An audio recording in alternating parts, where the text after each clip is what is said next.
everybody. Welcome back to Voices of Calm, the holiday edition. I'm Andrea Ems, coming to you from California, and we here at Voices of Calm want to continue alongside Ebenezer Scrooge's life-changing journey in Charles Dickens' A Christmas Carol. But before we begin, I'd like to thank Dennis Daly for putting together all of the scripts for us, and Kimberly Wetherell for helping with the copy editing and making sure it looked perfect and was ready for everyone to go. So thank you very much. Now, let me introduce our cast. We have three narrators: Marni Penning from DC, Sara Morsey in Florida, Helen Floyd in England. And playing Scrooge, we have Rico E. Anderson in California. Playing Bob Cratchit is J. Rodney Turner in Tennessee. Mrs. Cratchit will be played by Hope Newhouse in France. Martha, Belinda, and Peter Cratchit will be played by Kimberly Wetherell in New York. And finally, Ghost of Christmas Present is Jim Seybert in California. We left off last video with Scrooge being visited by the ghost of Christmas past, as he was reminded of who he had once been as a child, about losing his true love Belle, and the hardened man he was becoming. Now let us continue this journey in Stave 3, Part 1, The Second of Three Spirits. Awaking in the middle of a prodigiously tough snore, and sitting up in bed to get his thoughts together, Scrooge had no occasion to be told that the bell was again upon the stroke of 1. He felt that he was restored to consciousness in the right nick of time for the especial purpose of holding a conference with the second messenger dispatched to him through Jacob Marley's intervention.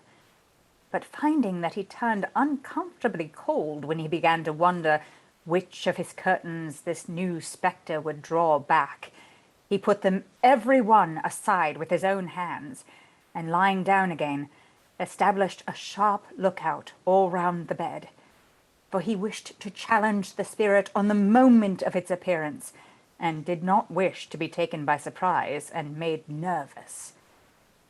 Gentlemen of the free and easy sort, who plume themselves on being acquainted with a move or two, and being usually equal to the time of day, express the wide range of their capacity for adventure by observing that they are good for anything from pitch and toss to manslaughter, between which opposite extremes, no doubt, there lies a tolerably wide and comprehensive range of subjects.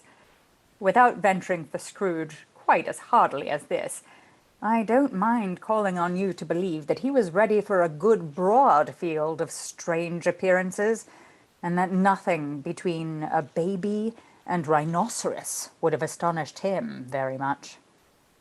Now, being prepared for almost anything, he was not by any means prepared for nothing, and consequently, when the bell struck 1 and no shape appeared, he was taken with a violent fit of trembling.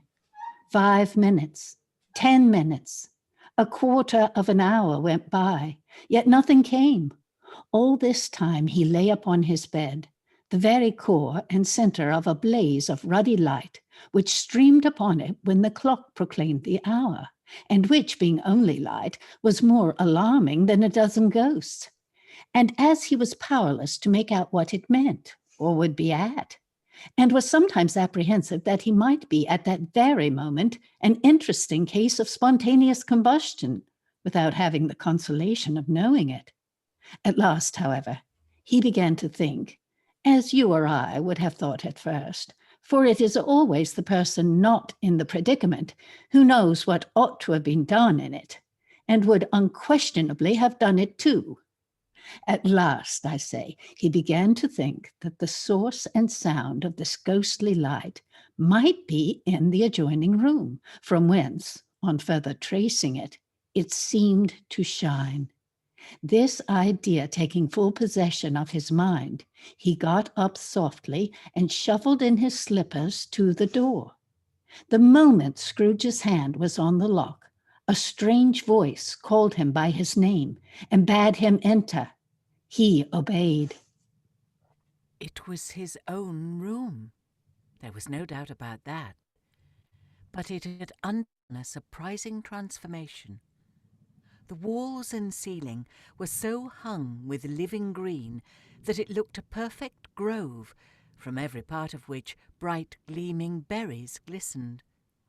The crisp leaves of holly, mistletoe, and ivy reflected back the light, and if so many little mirrors had been scattered there, and such a mighty blaze went roaring up the chimney as that dull petrifaction of a hearth had never known in Scrooge's time, or Marley's, or for many and many a winter season gone. Heaped upon the floor to form a kind of throne were turkeys, geese, game, poultry, brawn, great joints of meat, sucking pigs, long wreaths of sausages, mince pies, plum puddings, barrels of oysters, red-hot chestnuts, cherry-cheeked apples, juicy oranges, luscious pears, immense twelfth cakes, and seething bowls of punch that made the chamber dim with their delicious steam. In easy state upon this couch there sat a jolly giant, glorious to see, who bore a glowing torch, in shape not unlike Plenty's horn, and held it up, high up, to shed its light on Scrooge as he came peeping round the door. Come in, and know me better, man." Scrooge entered timidly and hung his head before this spirit.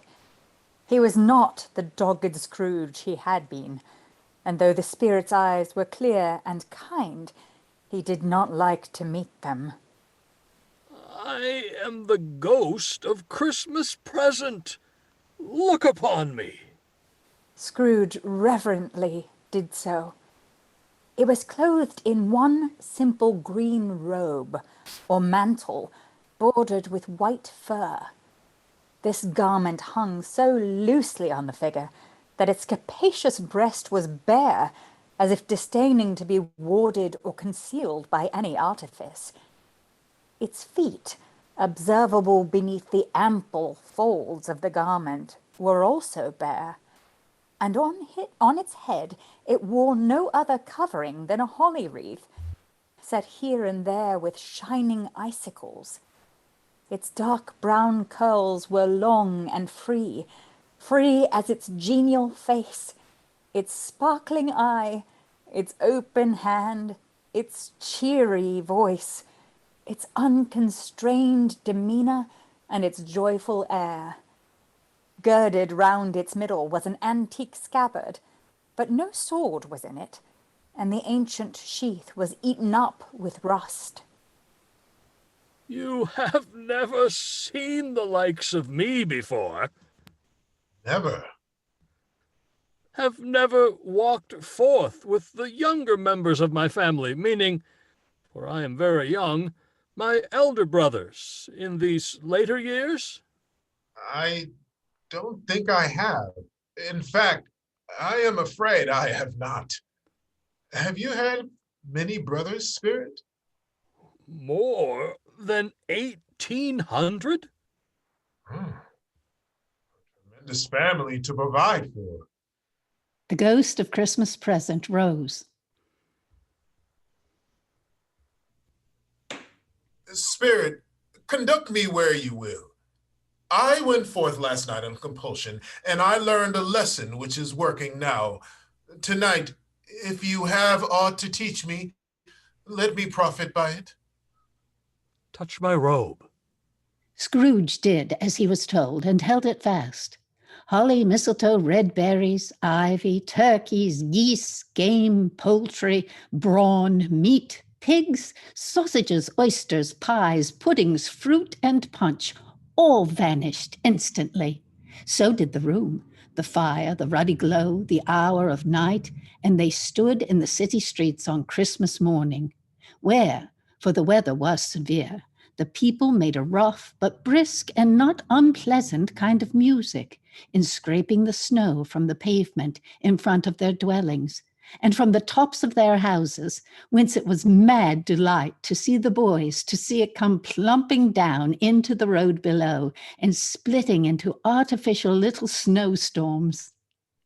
The house fronts looked black enough, and windows blacker, contrasting with the smooth white sheet of snow upon the roofs, and with the dirtier snow upon the ground, which last deposit had been ploughed up in deep furrows by the heavy wheels of carts and wagons, furrows that crossed and recrossed each other hundreds of times where the great streets branched off and made intricate channels hard to trace in the thick yellow mud and icy water.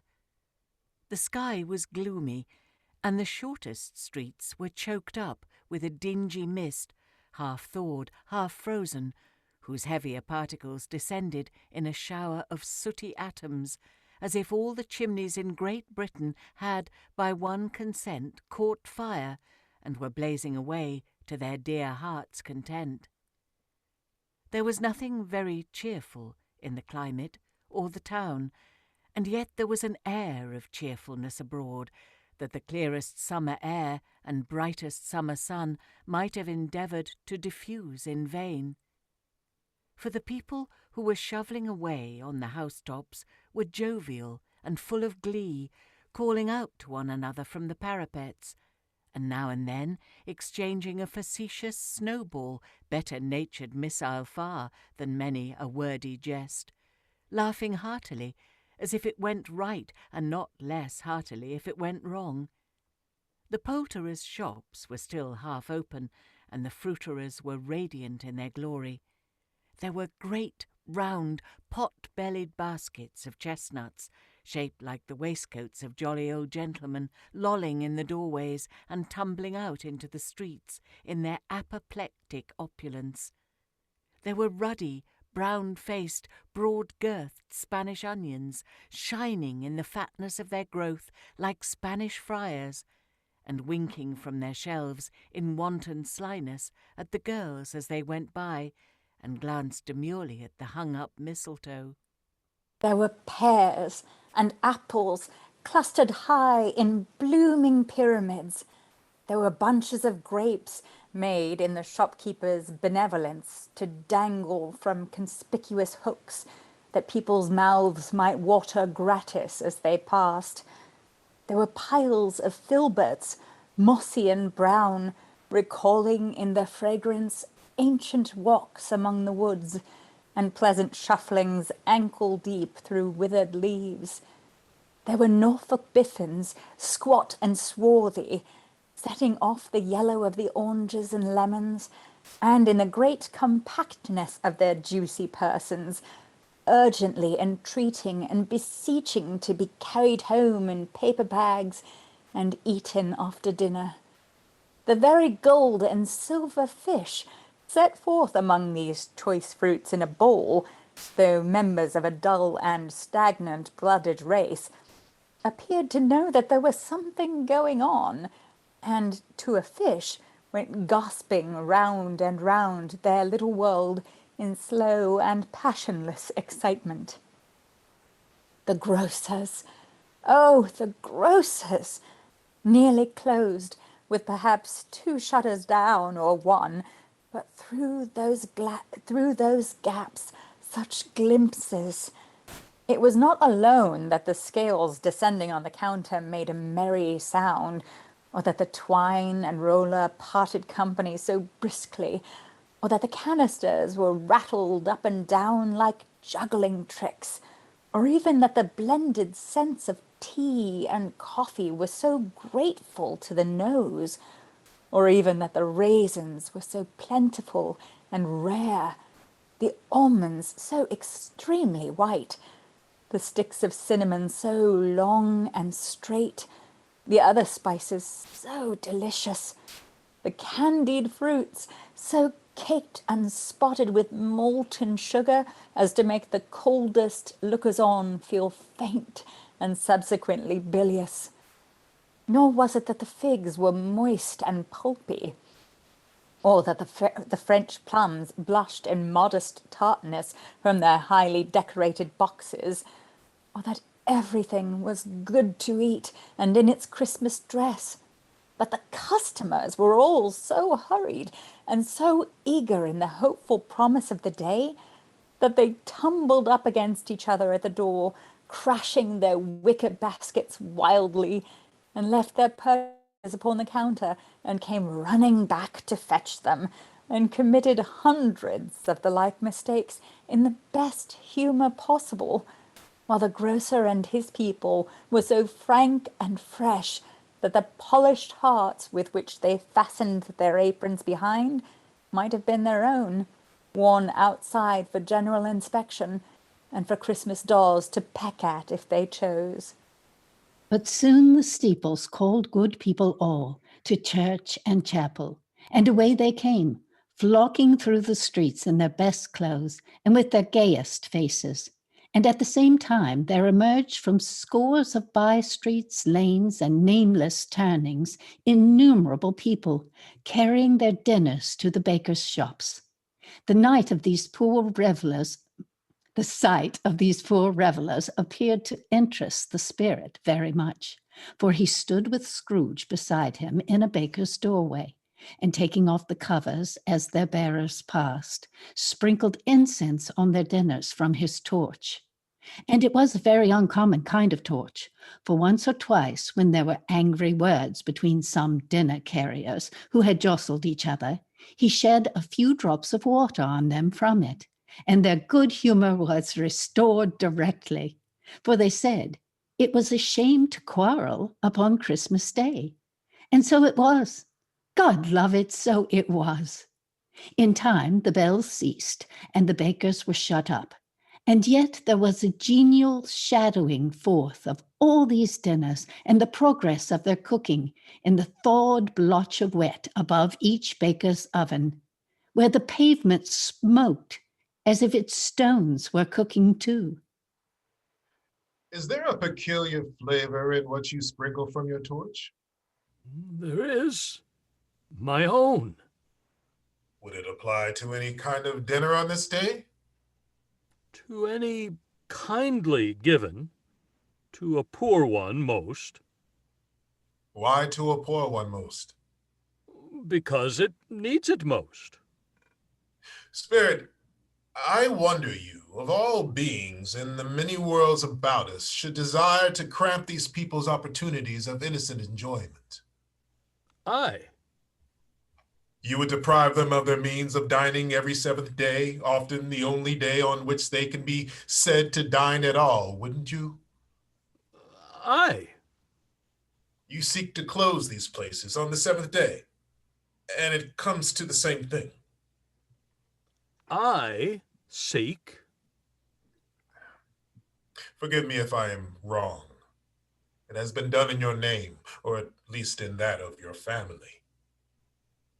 There are some upon this earth of yours who lay claim to know us, who do their deeds of passion, pride, ill will, hatred, envy, bigotry, and selfishness in our name, who are as strange to us and all our kith and kin as if they had never lived. Remember that, and charge their doings on themselves, not us. Scrooge promised that he would, and they went on, invisible, as they had been before, into the suburbs of the town. It was a remarkable quality of the ghost, which Scrooge had observed at the baker's, that notwithstanding his gigantic size, he could accommodate himself to any place with ease, and that he stood beneath a low roof quite as gracefully and like a supernatural creature as it was possible he could have done in any lofty hall. And perhaps it was the pleasure the good spirit had in showing off this power of his, or else it was his own kind, generous, hearty nature and his sympathy with all poor men that led him straight to Scrooge's clerk's. For there he went, and took Scrooge with him, holding to his robe. And on the threshold of the door the spirit smiled, and stopped to bless Bob Cratchit's dwelling with the sprinkling of his torch. Think of that! Bob had but 15 bob a week himself. He pocketed on Saturdays but 15 copies of his Christian name. And yet the ghost of Christmas present blessed his 4-room house. Then up rose Mrs. Cratchit, Cratchit's wife, dressed out but poorly in a twice-turned gown, but brave in ribbons, which are cheap and make a goodly show for sixpence.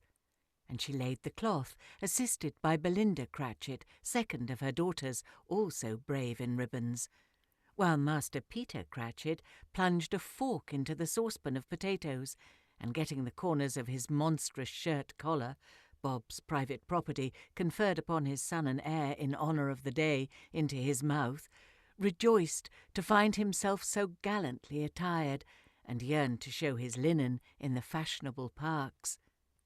And now 2 smaller Cratchits, boy and girl, came tearing in, screaming that outside the baker's they had smelt the goose and known it for their own, and basking in luxurious thoughts of sage and onion, these young Cratchits danced about the table, and exalted Master Peter Cratchit to the skies, while he, not proud, although his collars nearly choked him, blew the fire, until the slow potatoes, bubbling up, knocked loudly at the saucepan lid to be let out and peeled.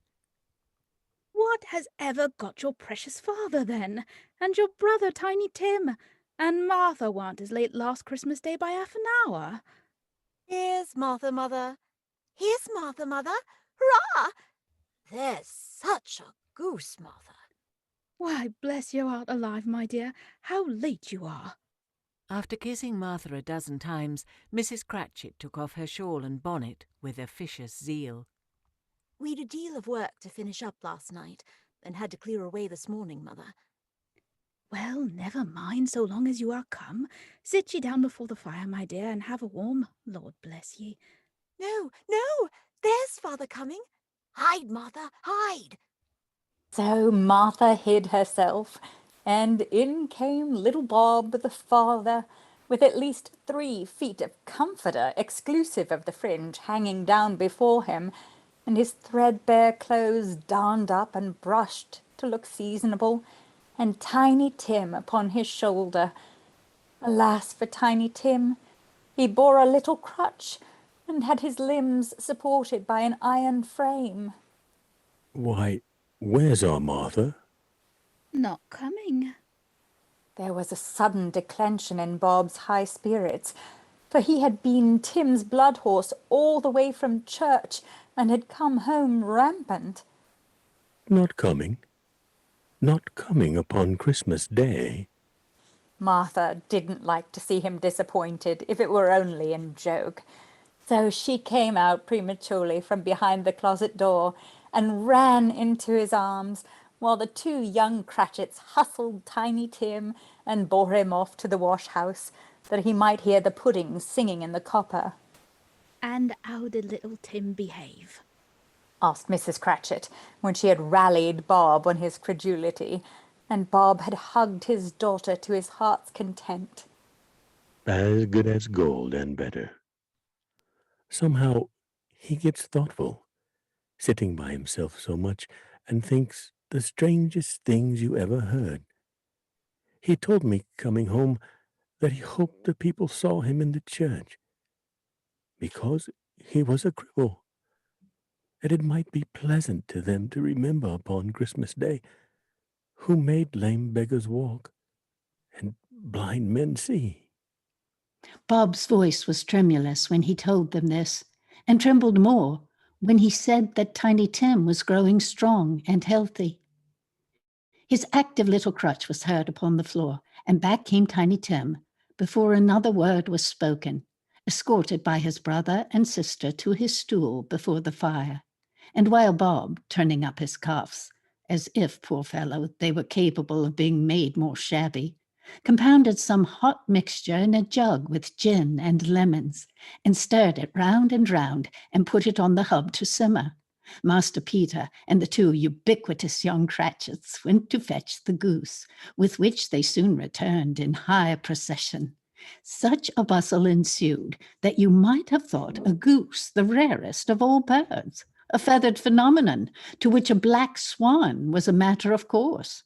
And in truth, it was something very like it in that house. Mrs. Cratchit made the gravy, ready beforehand in a little saucepan, hissing hot, Master Peter mashed the potatoes with incredible vigor. Miss Belinda sweetened up the applesauce. Martha dusted the hot plates. Bob took Tiny Tim beside him in a tiny corner at the table. The two young Cratchits set chairs for everybody, not forgetting themselves, and mounting guard upon their posts, crammed spoons into their mouths, lest they should shriek for goose before their turn came to be helped. At last the dishes were set on, and grace was said. It was succeeded by a breathless pause as Mrs. Cratchit, looking slowly all along the carving knife, prepared to plunge it in the breast. But when she did, and when the long-expected gush of stuffing issued forth, one murmur of delight arose all round the board, and even Tiny Tim, excited by the two young Cratchits, beat on the table with the handle of his knife and feebly cried, "Hurrah!" There never was such a goose. Bob said he didn't believe there ever was such a goose cooked. Its tenderness and flavour, size and cheapness were the themes of universal admiration. Eked out by apple sauce and mashed potato, it was a sufficient dinner for the whole family. Indeed, as Mrs. Cratchit said with great delight, surveying one small atom of a bone upon the dish, they hadn't ate it all at last. Yet everyone had had enough, and the youngest Cratchits in particular were steeped in sage and onion to the eyebrows. But now, the plates being changed by Miss Belinda, Mrs. Cratchit left the room alone, too nervous to bear witness, to take the pudding up and bring it in. Suppose it should not be done enough. Suppose it should break in turning out. Suppose somebody should have got over the wall of the backyard and stolen it while they were merry with the goose, a supposition at which the two youngest Cratchits became livid. All sorts of horrors were supposed. You know, it's never easy coming face to face with all of our flaws, our mistakes, and seeing how it can affect others. But it's also beautiful to see how people like the Cratchits, who have very little, are very rich in love and family. And hopefully we can continue recognizing that within ourselves and the families that we share, whether it be by blood or those that we have by choice. Will Scrooge ever learn from these lessons and be redeemed, or will he continue to say bah humbug? Join us next time and we'll continue to find out. But until then, let us continue to hold each other in love and respect, cherish those in our lives, and please be safe. See you next time.